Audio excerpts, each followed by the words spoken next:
Is this thing on? Hi everyone, welcome back to another episode of the SA Voice Podcast. I'm your host for this episode, Amanda. I'm joined by my co-hosts for this one, Brian and Tiffany, and we have a very special guest with us today. We have the president and CEO of St. Lawrence College, Glenn Vollebregt, with us. How are you doing today, Glenn?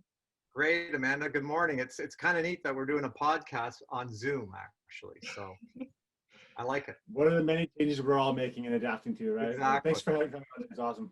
Good stuff. All right. So for those of us who don't know you, tell us a bit about yourself. What do you do? Sure. Thanks, Amanda. So again, Glenn Vollebregt, and I'm actually going into my 9th year as president and CEO of St. Lawrence College. Have been 9 of the best years of my life, quite frankly. I've been at the college I just celebrated my 20th anniversary. And prior to being the president, I was the senior VP of corporate services for 12 years. So I've been here for quite some time. I love it. Hang on a sec. You can't see this. You can't see it on a podcast, but you can see it on Zoom. I wear my SLC scarf wherever I go. Nice. And yeah, there we go. There it is. But yeah, no, I just I love SLC, and I love what we do as a college and as a community in all 3 of our communities. And it's a pleasure to be here with you folks. So. Thanks. Well, it's a pleasure to have you, and congratulations on that anniversary. That's very impressive. Thank you. Thanks. So we're going to be asking Glenn a bit about the programs moving online and how that's been working on his end to kind of give you an idea of what to expect for the semester. So we're going to start with student engagement. So Sure. This is one of the ways that we've been engaging with students on campus with everything being online. So what's the importance of student engagement while being online? Can you touch a bit on that aspect? Because I know we don't have that face-to-face interaction on campus much anymore. Sure. So I think the importance of student engagement when you're in an online environment is even greater than it was when we were all walking the halls, right? Because it has to be very intentional now.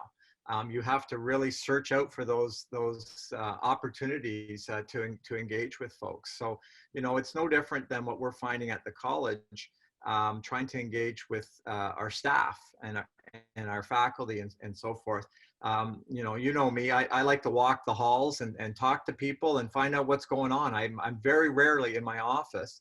But for the last 10 months or so, that's been very, very, very difficult, as you know.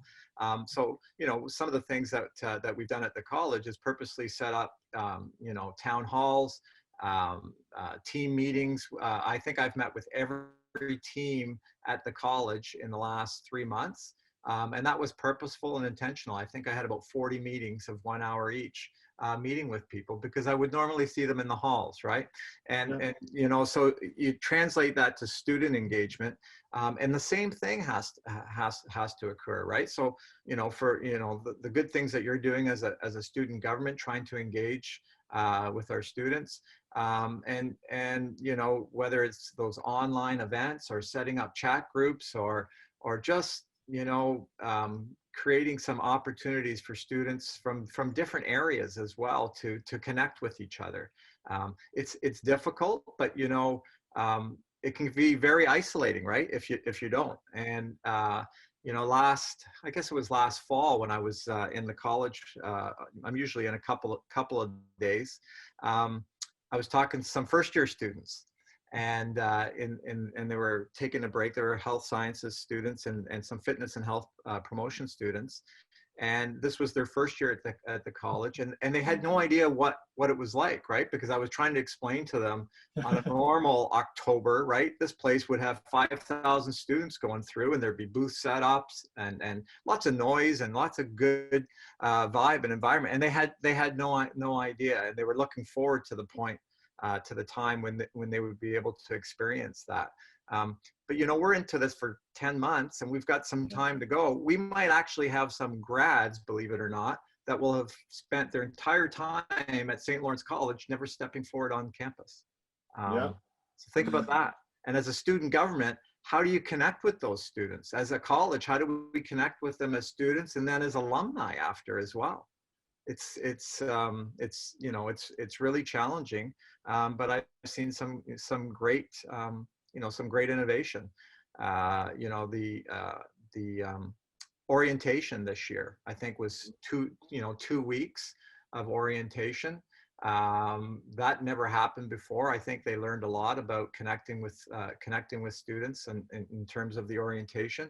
And we also found that students that participated in the 2-week orientation, whether they took one session, 2 sessions, or all 14, had an easier time adjusting the following week when classes started, right? Because they'd already gone through some of the basic stuff, the tech setup, how to navigate your computer, how to navigate the screen, all those little tips that we've learned in the last 10 months. So little things like that, I think, make a difference, and they're so important right now.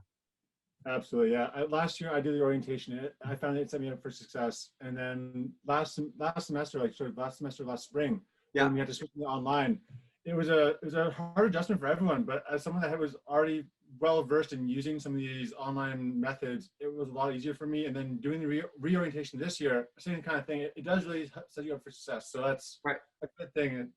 And actually, that's a good kind of tip to look at, is like using the tools given to us. So would you have any tips for success for people going to this winter semester to expect, or is anything going to be different from last semester, do you think?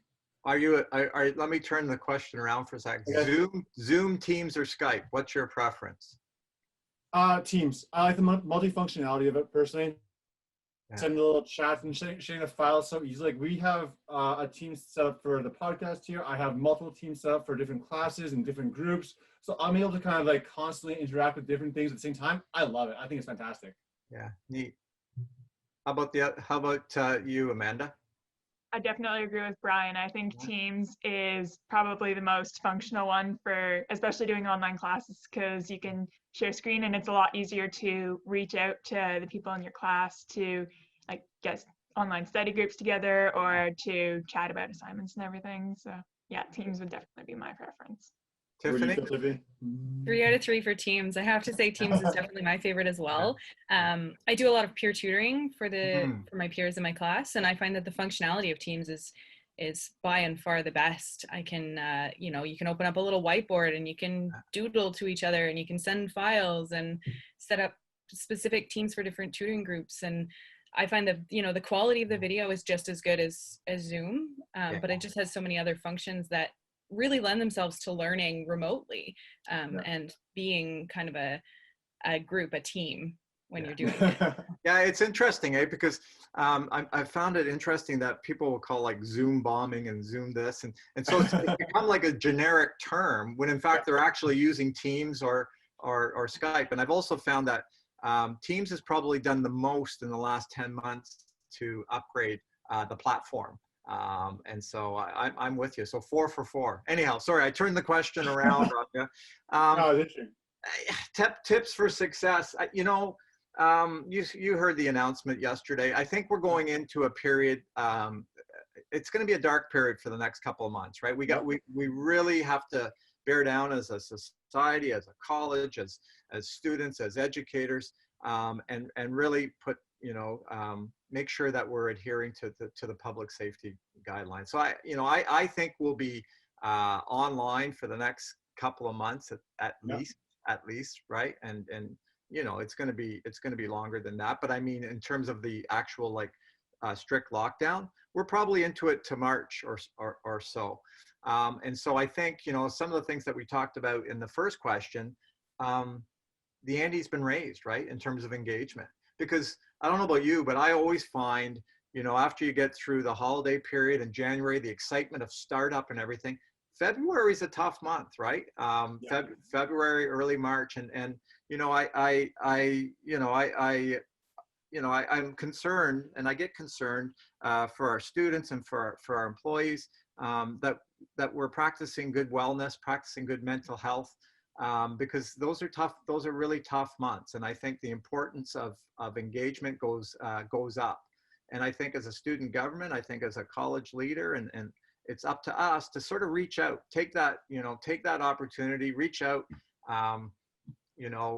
call somebody, whether it's a Teams call or a phone call, which seems so archaic these days, or a text, but reach out to those that may be suffering a bit, may need that friendly, how you doing? Is there anything I can help you with? That type of thing. I think as student leaders, as college leaders, that's up to us to do. We need to reach out and do that, because it's a tough time. When there was no pandemic, these are long months, right? And especially long now. So I always encourage folks to reach out to people, and just, quick call, how you doing? Those types of things. Teams is nice because you can see the facial reaction and you can make goofy faces and stuff like that, right? It really does help people. And there's a lot of folks alone out there right now. So. Yeah, something I do is every day I try to text, email, or call at least 3 people that are like outside of like schoolwork or group work, just because That's fantastic. It helps me to kind of keep oriented to the outside world and to keep in contact with friends. Just like right now, if you're not being able to hang out with people, it's harder to be like, I'll just text someone out of nowhere for no reason, right? So you have to continuously make those neural links, right? But yeah, like, do you guys do anything like that? Like just kind of reach out to people just for no reason, just to kind of like keep in contact and keep mental wellness up? Yeah, I definitely think that's something that kind of goes both ways with the benefits there, is to like not only supply that interaction, but also to kind of build those relationships when you can't be together, so that when you are able to get together again, it kind of bounces off of that and you're not just kind of starting back from square one again. Yeah. I agree. I like to reach out, especially to classmates that I haven't met before, because this is my first year at St. Lawrence. And so we haven't met in person, but I like to just reach out every day and make sure, like, hey, good morning. How's everybody doing? Everyone feeling okay? You need anything? You need to chat, share some jokes, whatever you got to do. Because I think it makes other people happy, but it makes me feel happy too. And it's important to take care of yourself as well. Absolutely, Tiffany. No, and you just reminded me of something too. And because whenever when I was doing those team sessions, I always encourage folks to turn on their camera. Not everybody wants to turn on their camera, as you know. And I've talked to many faculty, and it's tough teaching to a classroom that doesn't have their camera on.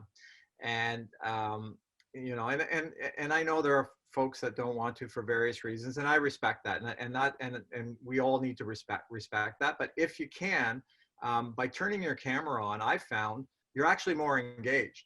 I have to sit in meetings sometimes, and if my camera's off, I'm doing this, right? I've got the phone out, I've got the iPad on, I'm doing 3 different things, and I'm not really present or engaged.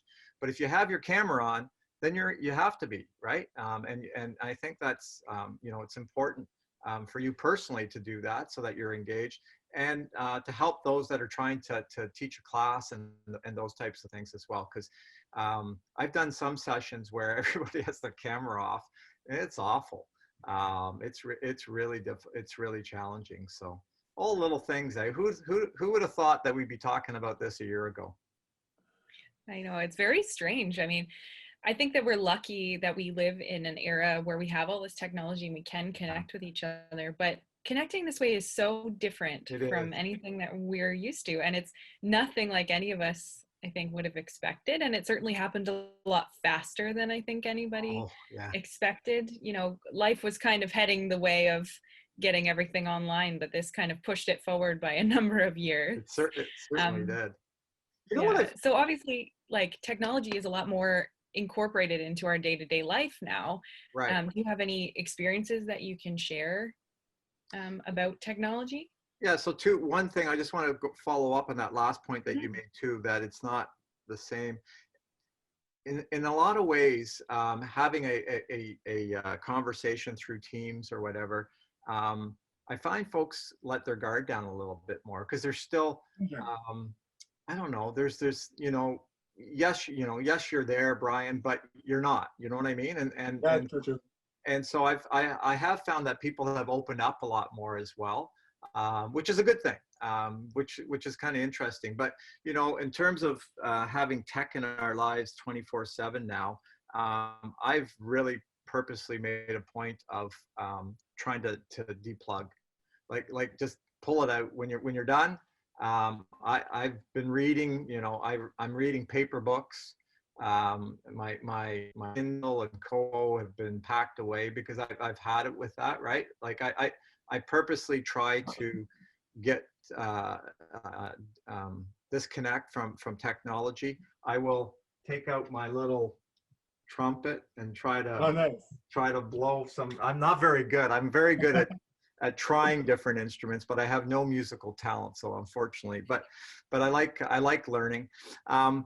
But you know, so I do think it's more important than ever to go out for walks, take a walk, enjoy the fresh air. That's one of the things, you know, that that's available to us, and we can do it, and we can do it safe, and it gets us out of the technology piece.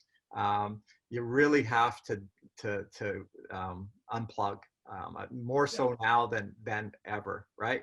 And so that's what I would encourage folks to do. That's what I'm doing personally. I try to get out for a walk or a run every day. You know, we in our family, we're one of those families that got a COVID puppy. And the nicest thing about that actually has been that, you know, you have to go out for a walk in the morning and you have to go out for a walk at night. And that's great because the fresh air, it's amazing how you can have a tough day at school or a tough day at work. You go out, you know, for a walk for 30 minutes, 40 minutes, and the world's changed and everything's much better, right? So that's what I would suggest. The other thing is, if you can, you know, try to set yourself up the best you can with the resources that you have in terms of using the technology. So I'm for example, my wife for the holidays got me a stand-up desk, right? Just it's actually the most basic rudimentary stand-up desk you can get. It's made by Harmony, and it was a Kickstarter thing. It's just 3 pieces of wood. But it's allowed me to, I'm doing this standing up now, and then my next hour I'll do sitting down, and it's just again moving, right? Those types of things. And so if you need a mouse, get a mouse. If you have you know what I mean? So you just, those little types of things. So I don't know if I answered your question, but I started rambling, but. That's okay. I have to agree with you that I think one of the hardest things to do is like disconnect from all the technology, and there's such difficulty with separating work and school and home. Yes. Because work and school and home are all the same place now. Exactly. So it can be really hard to make that distinction between places. So I think that, you know, going out, leaving your space even for 5-10 minutes to just wander around is definitely one of my like top things that I do to kind of separate, because if I didn't leave the space, I probably would just work all the time. Yeah, and so true, Tiffany. Especially as a student, you know, chances are you're in smaller quarters, that type of thing. And so the difference between personal and work and student life, there's no change, right? It's like from this square yard to this square yard, right? And so you really do have to get out. And you know, everyone has different situations, but yeah, I couldn't agree with you more. So yeah, no, that's definitely some good advice that I've gotten from one of my friends, is making sure to keep those areas of your work and relaxation life separate, or else they're going to kind of just merge together and you're not going to be able to relax as much. We did touch on it earlier with the texting people and kind of creating that sense of community. I know St. Lawrence has a really good belonging motto, and I know that's something that I experienced when I was on campus last year, was that real sense of belonging on campus. So was it hard to transfer that belonging motto into kind of the digital aspect of doing everything online? Yeah, that's a great question. You know, the belonging value came when we were doing our strat plan about 18 months to 2 years ago. And we had interviewed, I guess I talked to over 1,200 folks, including 600 students participated in that. and they said, you know, St. Lawrence's secret sauce was this value of belonging. People felt that when they, you know, when they came to St. Lawrence, that this was a place where they felt like they belonged. And, you know, Tiffany, you haven't been, I guess, your first year, so you really haven't been through the hallways and stuff, but there really is a different atmosphere when you come into any one of our campuses. And I've been to all the colleges, and I'm not just saying this because I'm the St. Lawrence president, but it really is a nice feeling.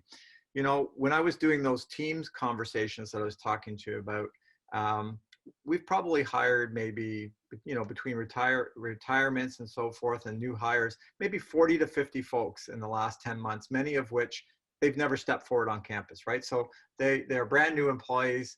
And, you know, I met them online, and they were able to say that, you know, they felt that value of belonging, even though they haven't stepped forward on campus, which was quite interesting, actually. And it was just the way that their team members reached out to them, the way, you know, the way they were onboarded and that type of thing. So I think it is possible to do it in a digital world.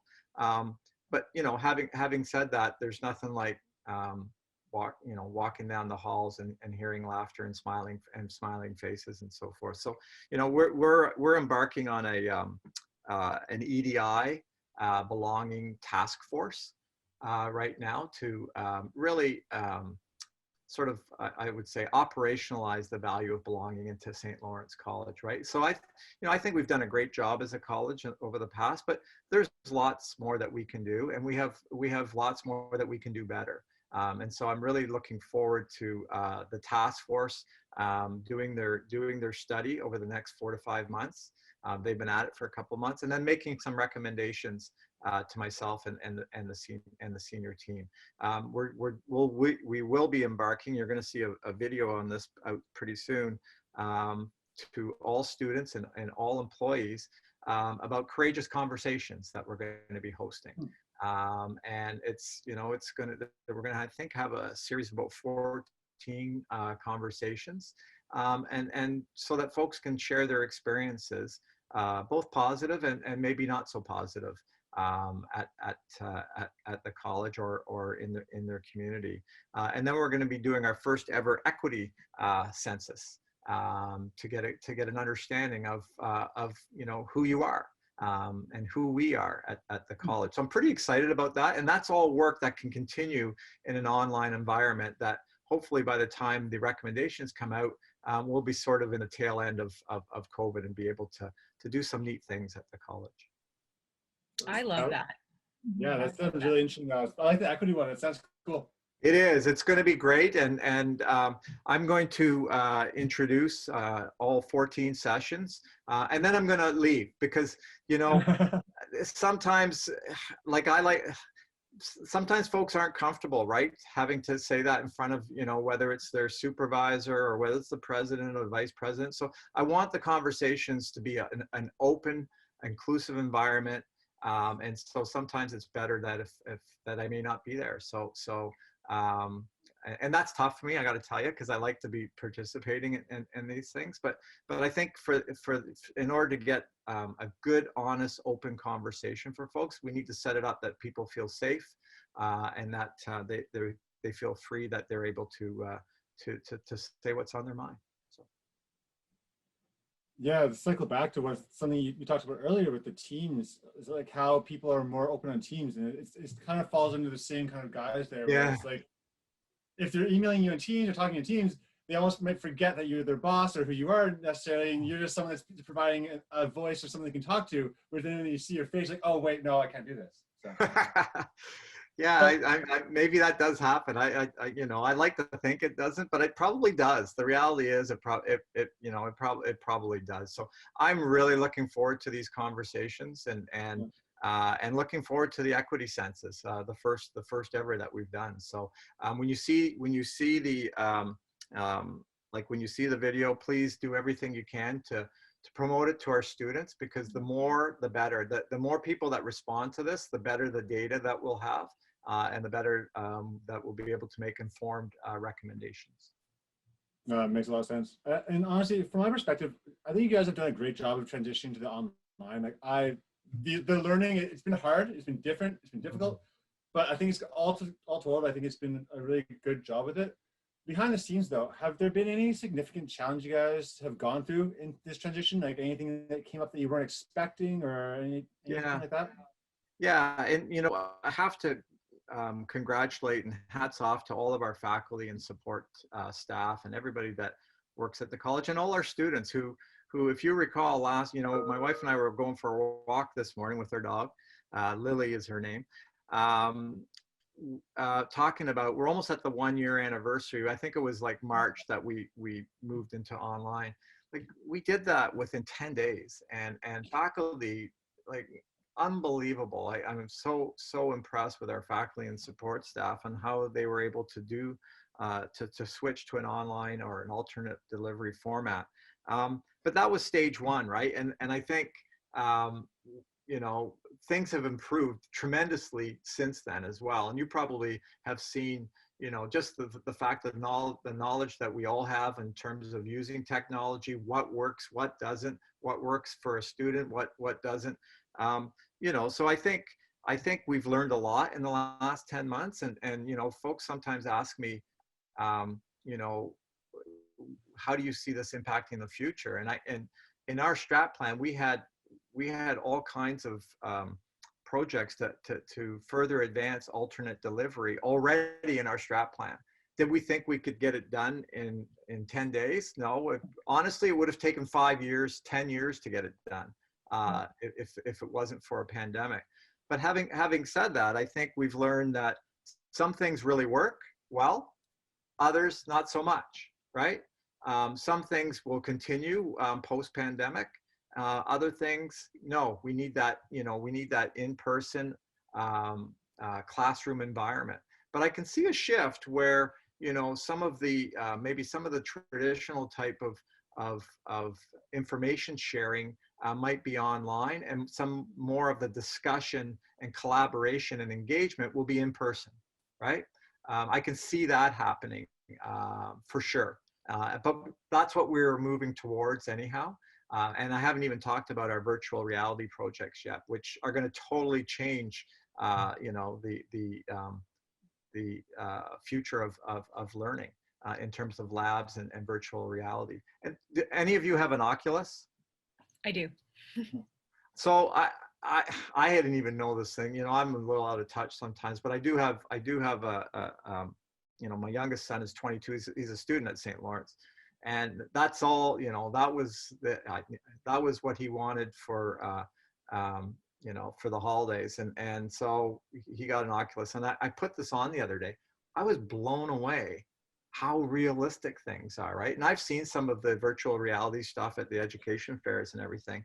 And it's going to be incredible in terms of what we can do from an education perspective, and how students will be able to experience things that there's no way we could have provided that in the future. So I see a lot of that happening. But again, that collaboration, that engagement, that discussion period with your peers in person.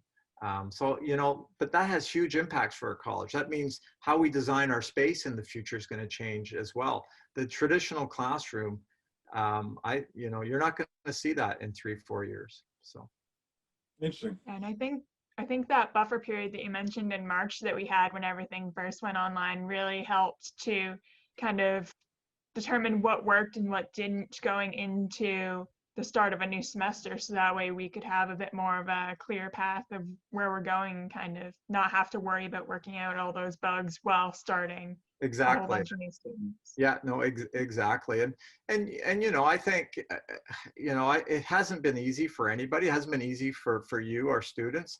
It hasn't been easy for faculty and support staff. If you look around, right, everybody's tired. They are tired. People are working a lot of hours. People are, students are spending a lot of time navigating this, and then with the current restrictions, so people are exhausted and tired. But I'm so impressed with everybody, and I sincerely mean that. It's incredible how people have risen to the occasion, right from from our students right through to our faculty, to the people that are looking after our buildings each and every day. Still, we have lots of folks that have been going in every single day this thing started, because they've had to. So, you know, my hats off to all of those folks. Yeah, I agree. Like the St. Lawrence team is incredible. Like I can't believe that we are able to keep a college fully functioning I know. with so little notice on No. moving everything to online. It blows my mind that it's even possible. Yeah, we've got a really good team here, Tiffany, a really good team. Yeah.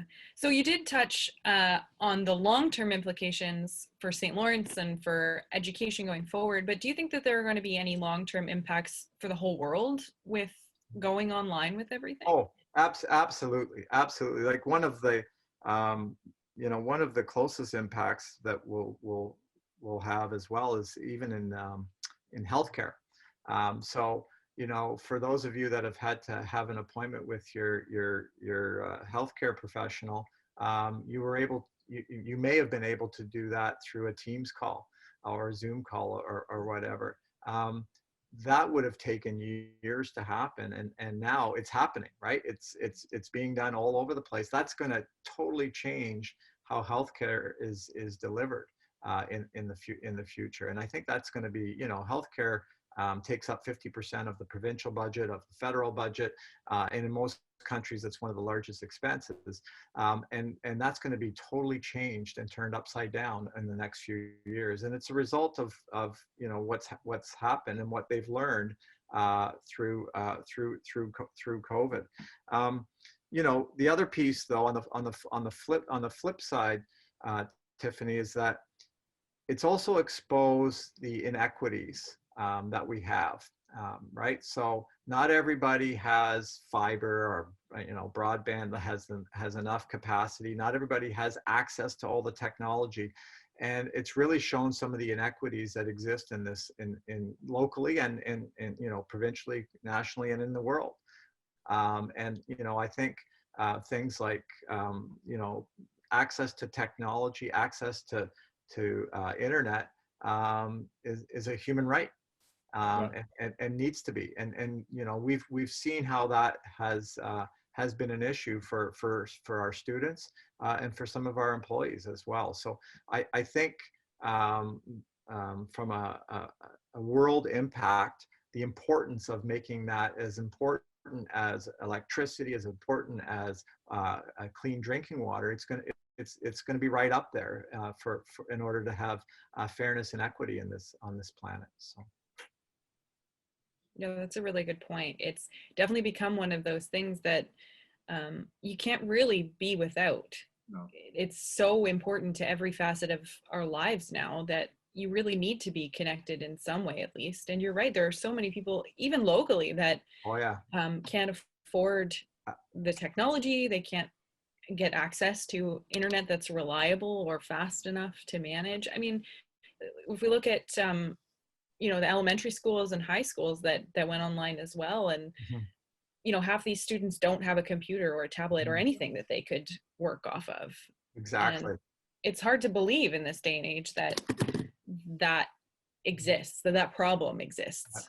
Yeah, but you know, it really does, and what COVID has shown us, it's really brought that to the forefront, and those inequities are more present now than ever. So we have a lot of work to do as a society to ensure that folks have equal access to that. Because, you know, when you think about, if you didn't have access to technology today, how do you access any of the government programs that are available? How do you learn? How do you connect with people? Like, anyway, so that's a piece that I think the world needs to work on. So. Absolutely. Agreed. Yeah. Was there anything else that you wanted to add for us today, Glenn? Anything you wanted to talk about that we haven't already covered? No, that's I think you've asked me 5 or 6 questions that really covered the whole spectrum. So kudos to you folks, and thanks so much for inviting me. I love this. I saw that this was on my calendar this week, and I got really excited about it. Thank you so much for joining us. Yeah, it's great. No, it's great, because again, normally I'd be, you know, walking, going upstairs, seeing what's going on, and I can't really do that. So thank you so much for inviting me this morning. It was a real pleasure. Well, it's been a pleasure for us too. Thank you so much for coming on the show with us and taking the time out of your schedule to chat with us about this. It's really important, and I think that you've done a really great job so far in connecting everybody and making sure that everything runs smoothly. So thank you so much for joining us. Oh, thanks, Tiffany. Thanks, and have a great rest of the morning and a great week. Yeah, you too. Okay. And everybody, as usual, you can definitely check out any of our social media channels to follow the podcast. We are available most places that podcasts are available. We're also on YouTube, and we are on Spotify. So yeah, thanks again to Glenn, the president and CEO of St. Lawrence College, for joining us today. And I hope that everyone has an awesome day.